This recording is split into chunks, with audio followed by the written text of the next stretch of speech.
And welcome to Media Mash. Tonight, the most outrageous example of how the media is trying to spin President Obama's decision to attack Libya. And back with us, the president of the Media Research Center, Brent Bozell. Brent, good to see you. Sean Hannity, how are you? Brent Bozell, you're a great American. God bless you. All right, let's start. Number one, let's go back to 2002. The media, talked about how important it was to get congressional approval before any military action. Let's roll the videotape. Would the president go ahead without congressional approval? Everyone I have spoken to in the Bush administration recognizes there will eventually be a need to go to Congress and seek support for this war. You believe that the president needs to go to Congress? Well, I think the president should. I think he needs to get a mandate from the American public and from Congress. What about going to Congress? What do you think? Well, I think obviously the White House will go to Congress. They would be crazy not to. Maybe if it's a kinetic military action, it's not necessary, because this isn't a war. Sean, they hammered Bush. And by the way, Bush did go to Congress. They hammered. Let's put it aside for a second, whether the president should or shouldn't. Here's the reality.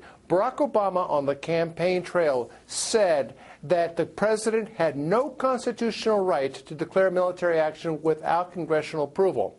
Joe Biden thundered on the campaign trail that if Bush ever tried doing something like this without congressional approval, he would lead impeachment hearings against him. And what do you have right now? The Obama-Biden administration just went into kinetic military action without congressional approval. And except for one statement on ABC, there's been nothing from the networks on this. Yeah, all right. Look, it's amazing, the hypocrisy. But, the media is happy. I mean, they're actually, just full of praise for the remarkable job the president has done in this case, even though he flips and he flops and they're incoherent and everybody disagrees with everybody else. He's perfect, according to the media. Susan Rice did a remarkable job at the UN. No one could have predicted. Even critics of the policy could not predict such a muscular resolution being approved and the abstentions from Russia and China. This came much faster than anyone expected, and it came with some very adept diplomacy. The problem that the president has in projecting American values is that he, first of all, believes in a multilateralist policy. Now, on that score, he has really accomplished that. This was pretty remarkable, bringing this whole coalition together and getting the Arab League. I wonder if she has candles that she lights and worships at the altar of Obama every night when she goes to bed. Sean, Andrea Mitchell is delusional. Yeah. She uses the word remarkable. There is something remarkable. Think about this. 1 week into a kinetic military action, and we don't know why we're there. We're still trying to figure out why we're there. 1 week into it, we don't know who's in charge. Tonight, NATO declared that they're in charge. First it was Obama, first it was the United States, then it was Britain and France, then it was NATO. Next week it'll be Madagascar. This is the most incredible war I've ever heard of in my life. And yet she calls it remarkable. Well, it's pretty absurd. I have never seen, honestly, I worry about our military in this because, are they going to be under control of France's,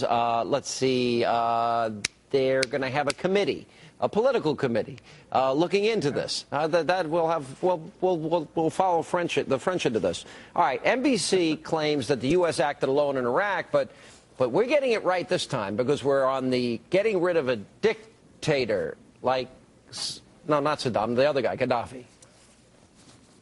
It is seen in the Middle East as a just cause, and if the United States is acting and will continue to act, it does seem like it is coming down on the right side of history, to use a cliche we're hearing so much these days, and acting in defense of a humanitarian goal, and that will be very popular in the Middle East. Very different from the Iraq War, where the U.S. was acting alone in an unpopular war. Now the United States could be seen to be helping Arab countries to get rid of a dictator. Wow, wait, did we help get Saddam out of Kuwait? Did we liberate Afghanistan and Iraq? Oh, that didn't help us with our Muslim outreach. The president saying America is arrogant and speaking to Muslim nations, that didn't help either. But this will do it. This is going to change things right here.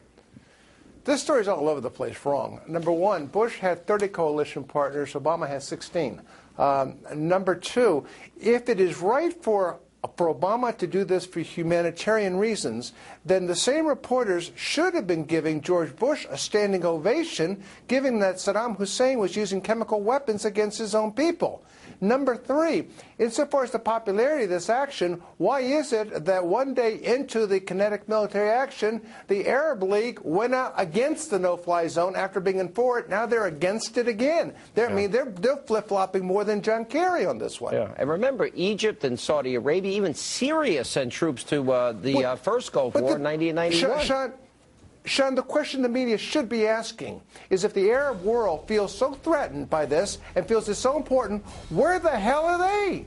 Why aren't they doing it? Well, apparently they're involving themselves now. The United Arab Emirates and some other places may be joining. But you're right. The world is now safe. They were for it until they were against it. Sounds like John Kerry.